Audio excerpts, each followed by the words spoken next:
माननीय सदस्य श्री दिलीप सेकिया जी। माननीय सभापति जी, रेल मंत्रालय की अनुदान मांगों पर मुझे बोलने का अनुमति प्रदान किया है, इसके लिए मैं आपको बहुत बहुत धन्यवाद देना चाहता हूँ। माननीय सभापति जी, मैं बताना चाहता हूँ कि पहली बार 2017-18 में आम बजट में रेल बजट को मार्च किया गया था। रेल बजट को आम बजट में मिलाने से आर्थिक फायदे तो हुए ही है। इस एकत्रीकरण से रेलवे के नीतियों का व्यापक आर्थिक प्रगति और नीतियों के साथ तालमेल बैठाया भी गया है। दोनों बजट को मिलाने से आधुनिकीकरण, सुरक्षा और नेटवर्क विस्तार जैसे क्षेत्रों में धन आवंटित करने में सरकार को ज़्यादा लचीलापन हासिल हुआ है। इससे भारतीय रेलवे को बुनियादी ढांचे को विकास की गति तेज हुई है। आदरणीय सभापति जी, मैं हमारे पूर्वोत्तर क्षेत्र की जो रेलवे इंफ्रास्ट्रक्चर के विकास के जो सकारात्मक परिवर्तन देखने को मिल रहा है, वो माननीय प्रधानमंत्री श्री नरेंद्र मोदी जी के दूरदर्शी नेतृत्व की वजह से ही ये संभव हो पा रहे हैं। पिछले 10 वर्षों में मोदी जी के मार्गदर्शन में, मोदी जी के निर्देशन में रेलवे द्वारा देश भर में वर्ल्ड क्लास इंफ्रास्ट्रक्चर तैयार किया गया है और इसके लिए नए ट्रैक्स का भी निर्माण किया गया है। इलेक्ट्रिफिकेशन, स्टेशन का डेवलपमेंट, वंदे भारत, अमृत भारत जैसे नई ट्रेनों के संचालन में अभूतपूर्व गति से कार्य किया जा रहा है। सभापति महोदय, रेलवे बजट 2004 से 2014 तक जो ग्रॉस बजटरी एलोकेशन 1,56,739 करोड़ रुपया था 2004 to 2014 तक, वही आदरणीय मोदी जी के नेतृत्व में, माननीय रेल मंत्री जी के नेतृत्व में 2014 से 2024 के दौरान यह बढ़कर 8,25,967 करोड़ रुपए हो गए हैं। जबकि वर्ष 2024-25 में रेलवे के विकास के लिए 2,52,200 करोड़ रुपए का बजट का आवंटन किया गया है। माननीय सभापति महोदया, मैं पूर्वोत्तर से बिलोंग करता हूं। पूर्वोत्तर में आज जो रेलवे नेटवर्क का भरपूर एक एक्सटेंशन हुआ है, कनेक्टिविटी में बहुत बड़ा बदलाव हुआ है। इसका अगर किसी को क्रेडिट देना है, माननीय नरेंद्र मोदी जी को और माननीय रेल मंत्री अश्विनी वैष्णव जी को मैं देना चाहता हूँ। आज पूरे पूर्वोत्तर आंध्र प्रदेश रेल से कनेक्ट हो गया है। 100 साल बाद नागालैंड को दूसरा रेलवे स्टेशन मिला है महोदया। ये 55 साल कांग्रेस वाले देश का शासन किया है। केवल 4 प्रदेश, 8 में से 4 प्रदेश में रेल कनेक्टिविटी को उन्होंने कर पाया था। 4 प्रदेश पिछले 10 सालों में रेल कनेक्टिविटी के साथ जुड़ा गया महोदया। ये नरेंद्र मोदी जी का जो एक्टिव पॉलिसी है, पूर्वोत्तर को जो मोदी जी ने अष्टलक्ष्मी का करार देते हुए नॉर्थ ईस्ट के लिए जो डेडिकेटेडली नॉर्थ ईस्ट का विकास के लिए मोदी जी का जो नीति है और नियत जो है मोदी जी का, इसके लिए नॉर्थ ईस्ट आज देश का जैस भागों से बहुत अच्छी तरह से आज जुड़ पाया है। और रेल नेटवर्क सबसे सेफेस्ट है, सस्ती भी है और रेल नेटवर्क, रेल से जो साधारण से आम जो नागरिक है उनका भी वो रेल में ट्रेवल करना उनको ज़्यादा पसंद होता है महोदया। लेकिन नॉर्थ ईस्ट काफ़ी प्रदेश के साथ काफ़ी जिला रेल नेटवर्क से जुड़ा नहीं गया था। मेरा अपना क्षेत्र महोदया, मेरा अपना लोकसभा क्षेत्र दरंग उदालगुरी, पहले मंगलदय हुआ करता था। दरंग उदालगुरी लोकसभा क्षेत्र का जो दरंग है एक एस्पिरेशनल डिस्ट्रिक्ट है, उदालगुरी भी एस्पिरेशनल डिस्ट्रिक्ट है, लेकिन थोड़ा अच्छी एक महसूस होने के बाद भी, रेल का नेटवर्क बढ़ने के बाद भी थोड़ा मेरा मन में दुख है। मेरा क्षेत्र दरंग को अभी तक रेल मैप में शामिल नहीं किया गया है। आज माननीय मंत्री जी बैठे हुए हैं, अश्विनी वैष्णव जी, मैं 3-4 टाइम्स माननीय मंत्री जी से ये विषय को उठाया है, बात किया है। माननीय मंत्री जी इस विषय को गंभीरता से लिया है और मैं अभी जो आशा का उम्मीद है, जो किरण है अभी मेरे साथ आया है, ये अभी मेरा जो लास्ट विटनेस को मेरा एक सवाल था रेल नेटवर्क का मेरे क्षेत्र में दरंग को, उसमें उन्होंने बताया कि final location survey for new rail line from Agthori to Dekargaon 155 kilometre भाया Sipazar, Mongoldoy, Kharupetia, Dolgaon has been sanctioned. The field survey has been taken up for preparation of DPR detailed project report. इसके लिए मैं मंत्री जी को मैं धन्यवाद भी देता हूं और जल्द ही इस DPR को पूरा करके रेल बोर्ड द्वारा मेरे संसदीय क्षेत्र दरंग को रेल माप में सम्मिलित करने के लिए मैं मांग भी करता हूं। सभापति महोदया, मैं आपको ये बताने के लिए मैं खुशी महसूस कर रहा हूँ, नॉर्थ ईस्ट स्टेट विशेष करके जो रेलवे नेटवर्क इसका जो विस्तार है वो कैसे विस्तार हुआ उसके बारे में थोड़ा 2 लाइन 2 सेंटेंस में आपके सामने रखना चाहता हूँ। यह अपने आप में ऐतिहासिक है।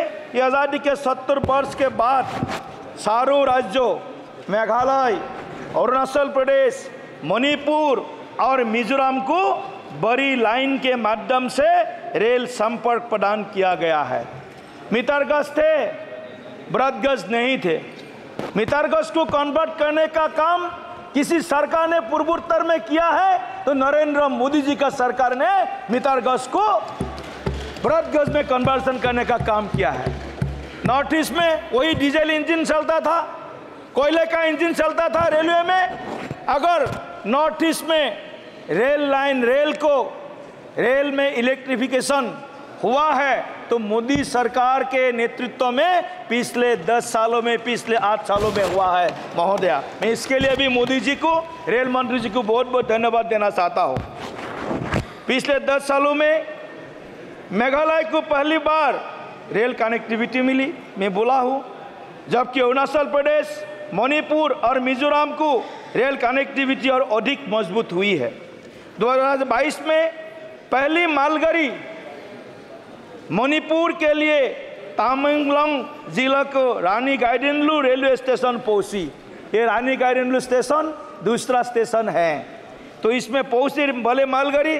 इसके अलावा हाल ही में भारतीय रेल द्वारा मणिपुर के खोंगसांग तक पहली बार फूड कॉरपोरेशन ऑफ इंडिया द्वारा भेजा गया चावल पहुंचाया गया है। महोदया, मैं पूर्वोत्तर भारत की पहली सेमी हाई स्पीड ट्रेन 29 मई 2023 को शुरू की गई, जो गुवाहाटी और न्यू जलपाईगुड़ी को जोड़ती है। 2023 में पहली बार ये वंदे भारत एक्सप्रेस न्यू जलपाईगुड़ी से गुवाहाटी तक शुरू की गई। इसके लिए भी मैं माननीय मंत्री जी को बहुत बहुत धन्यवाद देता हूँ। हालांकि सारे देश में 102 से ऊपर वंदे भारत एक्सप्रेस ये ट्रेन, सुपर फास्ट ट्रेन, सभी सुविधाओं, वर्ल्ड क्लास फैसिलिटी के साथ ये ट्रेन चलाने का जो एक अच्छा निर्णय मोदी जी के नेतृत्व में हुआ, ये भारत के योगाযোগ कम्युनिकेशन क्षेत्र में बहुत बड़ा एक उपलब्धि है।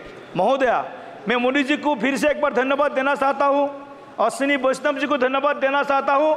बुलेट ट्रेन के लिए जो भी अपने प्लान, जो भी हमारे आगामी योजना है, परियोजना है, वो जल्द ही जल्द इस बुलेट ट्रेन परियोजनाओं को हम वास्तव में वो होकर आए, इसके लिए भी अभी मैं एक अग्रिम शुभकामनाएं माननीय रेल मंत्री जी को, माननीय प्रधानमंत्री जी को देना चाहता हूं। सर्वे करा लिया है जी। माननीय महोदय जी, मैं एक विषय माननीय मंत्री जी को ध्यान आकर्षित करना चाहता हूं। ब्रिटिशर्स ने आज़ादी के पहले ऊपरी असम में, अपर असम में एक रेल लाइन बैठाया था। वो रेल लाइन माकुम से दांगोरी तक 31 किलोमीटर का था। ट्रेन चलती है, लेकिन 31 किलोमीटर का ये स्केच, ये रेल लाइन, ये रेल माकुम से दांगोरी पहुंचने के लिए 3 घंटा लगाती है, 31 किलोमीटर। क्योंकि वहाँ पर जो ये मैन वो जो गेट होता है, वो कहीं पर भी उसका ये नहीं है, मैन गेट नहीं है। तो इसके लिए अनमैन गेट करने के लिए मैं उस जो एक हेरिटेज रेलवे लाइन बोल सकते हैं, वो माकुम से दांगोरी तक उस रेल लाइन को नए सिरे से बनाने का, उसमें ज़रूरत होने से ROB जो भी ज़रूरत है उसमें बनाने का मैं माननीय मंत्री जी को मैं अपील करना चाहता हूँ। अध्यक्ष सभापति महोदया, मैं अपील करना चाहता हूँ, देश भर में भिस्ताडोम ट्रेन का बहुत बड़ा एक क्रेज है। भिस्ताडोम ट्रेन से भारत के हेरिटेज, हमारे इकोलॉजिकल जो अपने पर्यावरण से के साथ साथ जो हमारे रिच कल्चरल हेरिटेज है, उसको भी देखने को मौका मिलता है। तो मैं नॉर्थ ईस्ट सहित पूरे देश में भिस्ताडोम ट्रेन का सेवा और ज़्यादा बढ़ाने के लिए मैं मंत्री जी को मैं आह्वान करता हूँ। माननीय सभापति महोदय, मैं मंत्री जी को धन्यवाद देना चाहता हूँ। पिछले 2023-24 में रेलवे बजट के लिए नॉर्थ ईस्ट को 10,376 करोड़ रुपए आवंटित किया था।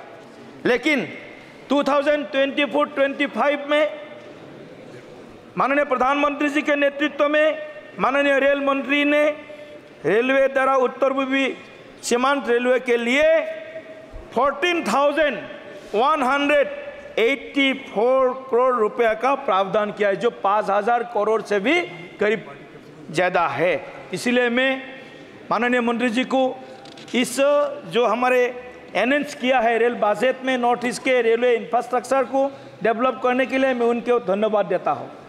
सभापति महोदया, जो नॉर्थ ईस्ट में करीब 96 रेलवे स्टेशंस को अमृत भारत स्टेशंस में उसको लिया गया है। अमृत भारत स्टेशन में देश भर में करीब 505 रेलवे स्टेशन 24,000 करोड़ रुपया लगा करके वो विकसित किया जा रहा है, वर्ल्ड क्लास फैसिलिटी देने जा रहा है। उसका काम शुरू हो गया है देश भर में। आसाम सहित पूरे नॉर्थ ईस्ट में 96 ऐसे रेलवे स्टेशन है जो अमृत भारत स्टेशन के अंदर में इसको लिया गया है।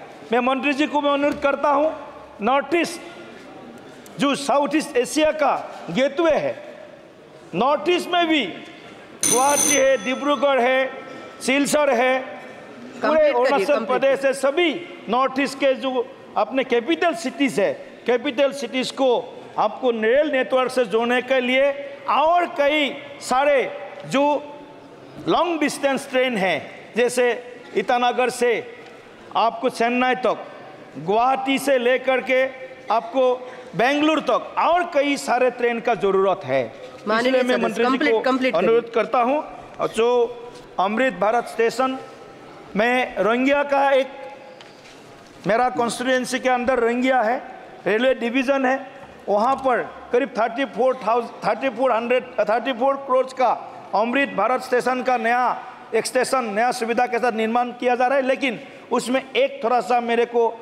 सा उसमें बदलने का आवश्यकता मैं अनुभव करता हूँ। जो वहाँ पर जो एक एक 24 करोड़ का लेकर के वहाँ एक एक्सीलरेटर बनाया गया है, उसको मैं देखता हूँ 34 करोड़ में 24 करोड़ उसी के लिए रखा गया। धन्यवाद। तो प्लीज उसको थोड़ा कंप्लीट सा करिए। जांच करने के लिए मैं अनुरोध करता हूँ। बाकी और ज़्यादा नहीं बोलना है। सभापति महोदय जी, रेल मंत्री जी को मैं फिर से एक बार धन्यवाद देता हूँ। आने वाला समय में दरंग निश्चित रूप में रेल मानचित्र में शामिल होगा और देश में रेलवे नेटवर्क से हजारों करोड़ों जो आम जनता है उनको और सुविधाएं मिले। जैसे हवाई चप्पल वाला हवाई जहाज में उतरने का काबिल हो गया है, रेल में हर प्रकार के लोग, कृषक से लेकर के जो आम जनता, सब लोग रेल में सफ़र करने को सभी सुविधाओं के साथ उनको मौका मिल रहा है। इसके लिए मैं प्रधानमंत्री जी को फिर से एक बार धन्यवाद करता हूं और नॉर्थ ईस्ट को फिर से रेल मानचित्र में और ज़्यादा जगह मिले, इसके लिए मैं मंत्री जी को फिर से मैं मांग करते हुए मेरा विषय यहाँ पर समाप्त करता हूँ। बहुत बहुत धन्यवाद। नमस्कार।